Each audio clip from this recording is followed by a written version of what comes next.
నమస్తే ఫ్రెండ్స్, నేను మీ Vandana. Welcome back to Vandana natural kitchen. Today special వచ్చేసి క్యాప్సికమ్ మసాలా కర్రీ అండి. ఈ క్యాప్సికమ్ని మంచి టేస్ట్ అండ్ గ్రేవీతో కర్రీ ఎలా చేసుకోవాలో ఈ వీడియోలో చూపిస్తాను. మనం నార్మల్గా చేసుకున్న పర్ఫెక్ట్ టేస్ట్ వచ్చేటట్టు ఈ వీడియోలో అయితే మీకు చూపిస్తున్నానండి. అందుకోసం అయితే నేను పావు కేజీని క్యాప్సికమ్ని అయితే తీసుకున్నాను. శుభ్రంగా కడిగేసుకున్నాను. 2 టమాటాలు, 2 ఆనియన్లు కూడా తీసుకొని కట్ చేసుకున్నాను.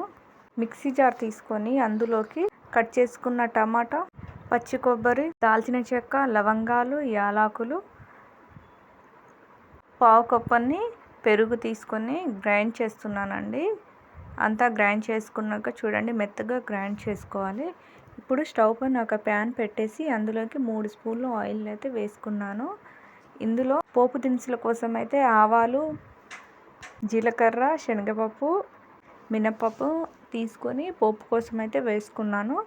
ఇందులోకి చిన్న చిన్న ముక్కలుగా కట్ చేసుకున్న ఆనియన్ కూడా వేసి ఫ్రై చేశానండి. అందులోకి కరివేపాకు కూడా వేసి 2 మినిట్స్ అయితే ఫ్రై చేసుకున్నాను.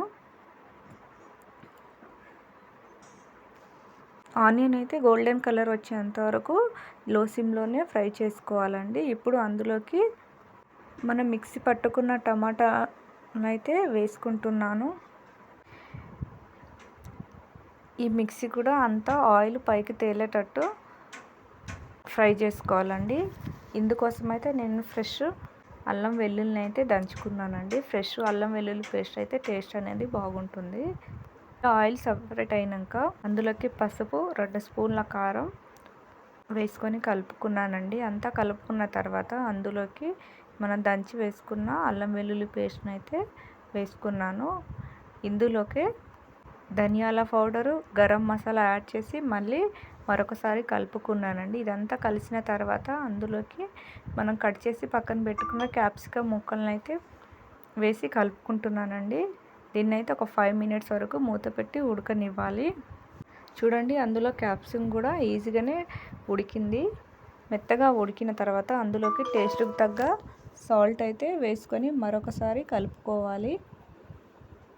ఇలా మొత్తం కలిసేటట్టు ఒకసారి కలుపుకొని అందులోకి ఒక టీ గ్లాస్ అన్ని వాటర్ని అయితే నేనే యాడ్ చేసుకుంటున్నాను. అంతా కలిపేసుకున్నాక అందులో వాటర్ అంతా దగ్గర పడ్డాక కొత్తిమీర వేసుకొని 2 మినిట్స్ ఉంచి స్టవ్ ఆఫ్ చేసుకొని 10 మినిట్స్ తర్వాత సర్వ్ చేసుకోవాలి. కర్రీ అనేది రెడీ అయిందండి. ఎంతో టేస్ట్గా ఉండే ఈ క్యాప్సికమ్ మసాలా కర్రీని మీరు ఒకసారి ట్రై చేయండి. నచ్చిందా అయితే మీ ఫ్రెండ్స్కి షేర్ చేయండి. లైక్ అండ్ సబ్స్క్రైబ్ చేయడం మాత్రం మర్చిపోకండి.